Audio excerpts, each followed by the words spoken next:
Assalamualaikum warahmatullahi wabarakatuh. Pemirsa yang budiman, selamat datang kembali di channel Historical Islamic Revelation, sebuah channel yang akan mengungkap semua sejarah Islam. Pada episode kelima ini, kita akan melanjutkan pemaparan episode 4 yang lalu. Bagi yang belum melihat episode 4 dan episode sebelumnya, dapat dilihat di link deskripsi di bawah.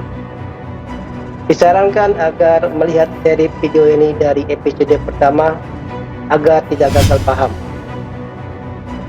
Pada episode kelima ini akan bercerita tentang proses perang salib 1 yang terjadi di tahun 1099 Masehi.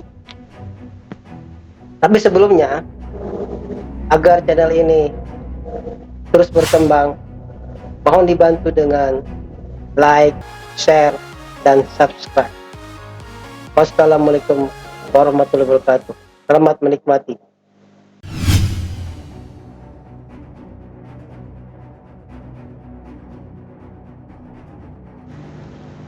Setahun setelah pidato Pepperban, yaitu di tahun 1096 Masehi, pasukan Eropa bergerak ke Yerusalem. Ada setidaknya 4-5 kontingen. Rakyat dan bangsawan bersatu padu memenuhi panggilan Pope Urban. Salah satu pimpinan kontingen itu adalah Godfrey de Bouillon yang merupakan tokoh Knight Templar yang akhirnya menjadi raja di Yerusalem setelah takluk pada 1099 Masehi.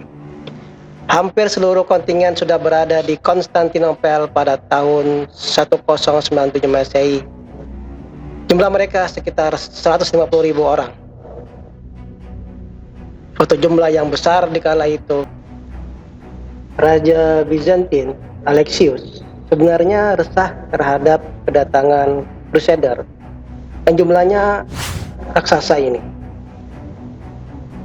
Karena kerajaan-kerajaan Eropa, termasuk Bizantin dan kerajaan-kerajaan Eropa Barat, sebelumnya merupakan rival dan sering terjadi peperangan hebat merebut pengaruh pasca meninggalnya Charlemagne. Ditambah lagi pecahnya gereja di tahun 1054 Masehi menjadi gereja Roma di Barat dan gereja Ortodoks di Bizantin. Namun mereka terpaksa harus melupakan rivalitas tersebut dan dendam masa lalu untuk bersatu memenuhi seruan Pope Urban II. Karena tanpa persatuan mustahil mengalahkan kekuatan khilafah yang sedang kuat-kuatnya tersebut. Dari sisi Bizantin, tanpa bantuan Crusader, maka Bizantin akan terus terancam kekuasaannya oleh serangan kaum muslimin. Sedangkan dari sisi Crusader, tanpa bantuan Bizantin, maka Crusader tak akan bisa mendapat logistik dan penunjuk arah menuju Yerusalem. Akhirnya terjadi kesepakatan antara Raja Alexius dan Crusader bahwa seluruh wilayah bekas Bizantin yang nantinya akan direbut dari kaum muslimin Turki Seljuk harus dikembalikan kepada Bizantin dan tetap dalam pengaruh gereja Ortodoks. Karena memang tujuan Crusader hanyalah menaklukkan Yerusalem. Namun sejarah mencatat Crusader enggan memenuhi perjanjian tersebut. Para Crusader malah mendirikan kerajaan kota untuk mereka sendiri dan tidak dikembalikan kepada Bizantin, terus tetap menginduk pada gereja Roma. Kedatangan bangsa Eropa Barat yang kala itu masih primitif dari segi peradaban menimbulkan shock kultural tersendiri karena melihat kemajuan Bizantin dan kerajaan-kerajaan Islam.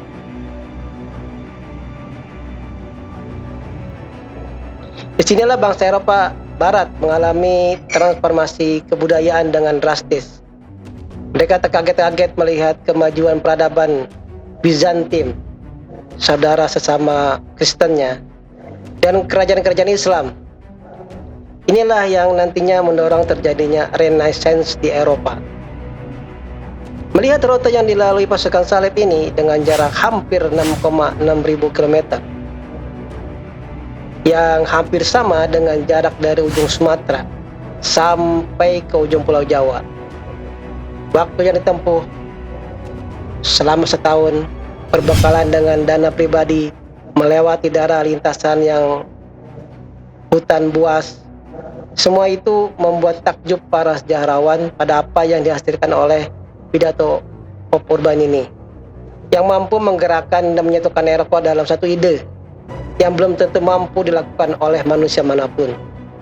Setidaknya ada 3 komponen yang membuat Eropa yang tadinya berpecah belah kemudian menyatu, dan komponen ini kemudian menjadi rumusan keberhasilan sebuah propaganda, yaitu 1. Adanya tokoh penggerak, yaitu Pop Urban. 2. Adanya isu, yaitu isu Yerusalem. 3. Adanya musuh bersama, yaitu umat Islam. 3 komponen ini juga berlaku dalam banyak revolusi dan perlawanan. Sebut saja Revolusi Indonesia Merdeka dan Aksi 212.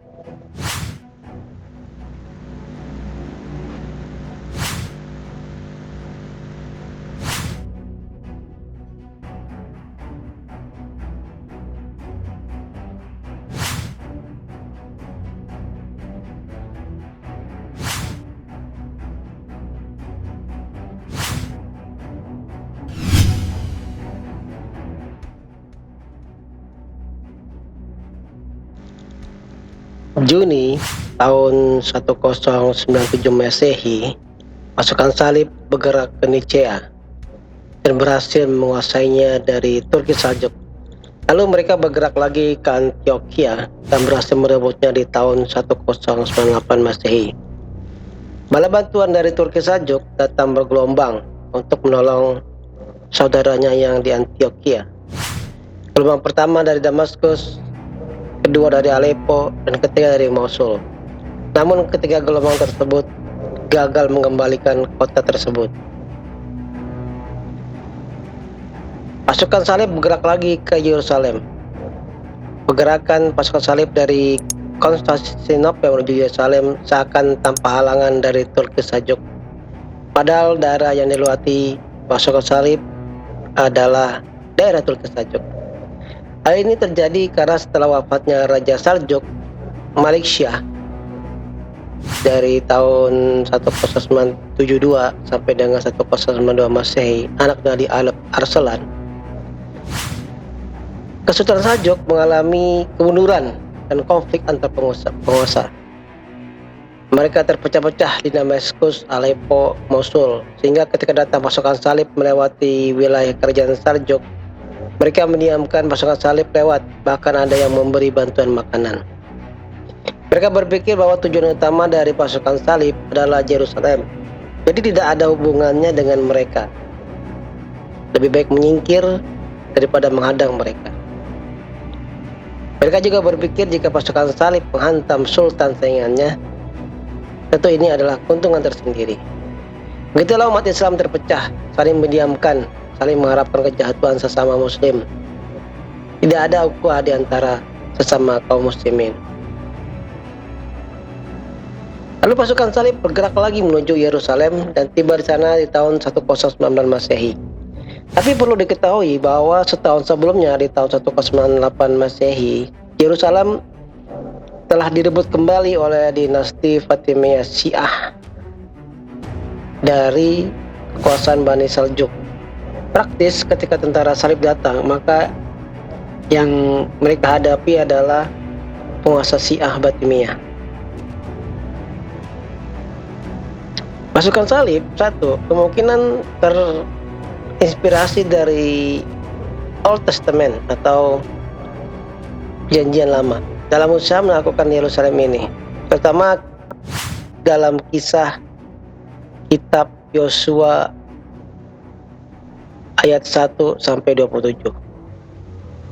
Awalnya mereka mengelilingi tembok Yerusalem sambil melakukan ritual-ritual tertentu sambil berharap tembok runtuh, sebagaimana cerita Yosua yang dengan campur tangan Tuhan mengelilingi tembok kota dengan trompet, lalu tembok runtuh dan kota dikuasai. Namun ritual itu gagal dan akhirnya mereka menggunakan cara biasa, yaitu perang. Penguasa Fatimiyah tak mampu menahan serangan pasukan salib. Mereka berhasil mendobrak pintu kota Yerusalem dan memasukinya, lalu terjadilah pembantaian. Mereka membantai semua orang di jalan. Mereka tak membedakan lagi mana Muslim, mana Nasrani, mana Yahudi, karena semuanya terlihat Arab. Sumber-sumber sejarah menyatakan korban mencapai 100.000. Pembantaian berlangsung hampir 10 hari. Sumber-sumber barat menyatakan bahwa kuda-kuda para crusader berjalan seperti berenang di lautan darah. Dengan tangan berlumuran darah, para crusader menuju gereja Holy Sepulchre dan berdoa kepada Tuhan mereka dekat altar. Para crusader telah memenuhi janji dan impian mereka yang diciptakan oleh Pope Urban. Perang salib mirip dengan kondisi era modern, yang mana ketika negara-negara kafir menyerang negara Islam, yang terlihat negara Islam hanya bisa menonton dan paling keras adalah mengecam atau berdemo. Tak ada kasih keras berupa tindakan militer. Negeri-negeri Islam terindoktrinasi konsep menghargai kedaulatan antar negara atau nation state. Walau negeri Islam ditindas seperti Kashmir, Rohingya, Palestina, Uyghur, Bosnia, dan lain-lain,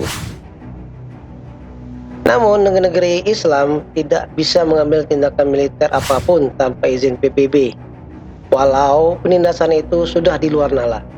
Padahal negara USA sebagai anggota yang punya veto sering melanggarnya. Buktinya ketika USA dengan koalisinya Spanyol, Inggris, dan Australia tahun 2003 menginvasi Irak dengan tuduhan berlapis, pemilikan senjata nuklir dan penghancur massal, tudingan berkolaborasi dengan kelompok Al-Qaeda yang dianggap teroris. Polisi usaha tersebut tanpa beban menganeksasi Irak. Padahal invasi itu ilegal karena dilakukan tanpa mendapat mandat dari PBB. Ironisnya lagi, tuduhan itu sekarang diketahui adalah hoax dan fitnah. Ironisnya lagi, negara-negara Arab malah membantu negara kafir itu. Saudi dan Kuwait diketahui memberikan wilayahnya untuk pangkalan militer USA, dan PBB yang katanya lembaga penjaga perdamaian malah diam. Mereka hanya bisa mengecam. Kondisi ini berbeda ketika Irak menginvasi Kuwait di tahun 1990. PBB dengan gagah perkasa meluncurkan pasukan gabungan yang terdiri dari USA, Kuwait, Inggris, Arab Saudi, Mesir, dan Prancis. Pasukan gabungan militer untuk menghentikan dengan paksa invasi Irak ke Kuwait. Melihat hal ini kita bertanya-tanya, organisasi apakah PBB ini? Kenapa mereka menggunakan standar ganda dalam menangani konflik dunia? Prinsip veto pun dipertanyakan karena bertentangan dengan konsep demokrasi, di mana konsep demokrasi menghendaki dialog atau voting, bukan memberikan hak penuh pada beberapa negara untuk menentukan arah kebijakan PBB. Kalau kita pikirkan lagi, hak veto ini mirip konsep papal inviolability lembaga kepausan. PBB lebih mirip teokrasi dibanding demokrasi. PBB adalah Pope dan Amerika adalah Kingnya, sedangkan negara-negara anggota PBB lain hanyalah provinsi dari tahta suci PBB. One World Government, New World Order.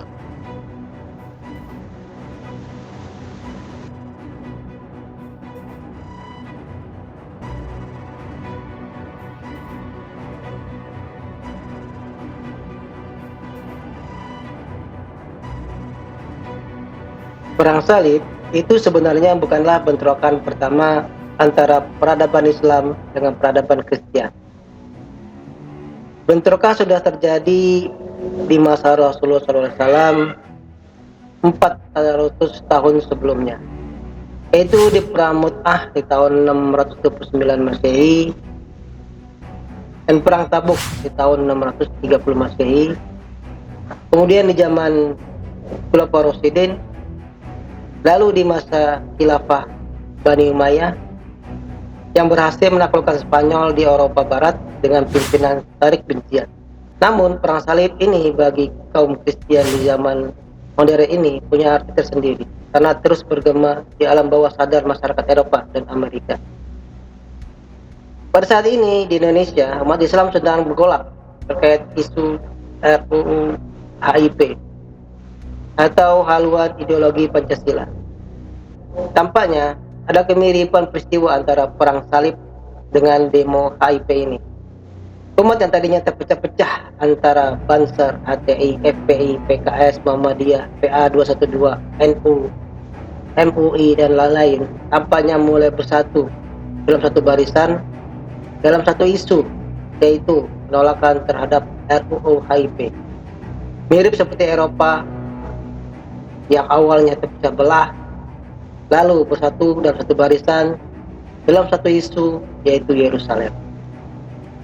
Tinggal umat memikirkan siapa tokoh pemersatu atau penggeraknya dan siapa musuh bersamanya. Sehingga nantinya tiga komponen keberhasilan sebuah perlawanan menjadi terpenuhi dan memori 212 kembali terulang. Demikianlah episode kelima ini kita akhiri dan akan kita lanjutkan pada episode ke-6 nanti. Semoga tayang ini bisa menjadi alternatif tontonan yang mengedukasi dan positif di tengah maraknya tontonan YouTube yang receh, yang hanya mengumbar pamer harta, mengeksploitasi kemiskinan masyarakat dengan bagi-bagi uang, sebar giveaway hanya untuk mendapat subscriber tanpa konten yang mempunyai literasi dan ilmiah, atau tontonan sinetron televisi yang isinya melulu drama percintaan lebay, drama percocokan ibu, anak, dan mertua, dan lain-lain. Maka akan banyak muncul channel YouTube sejenis yang berliterasi sehingga tontonan positif akan menjadi mayoritas di media sosial ini. Wassalamualaikum warahmatullahi wabarakatuh.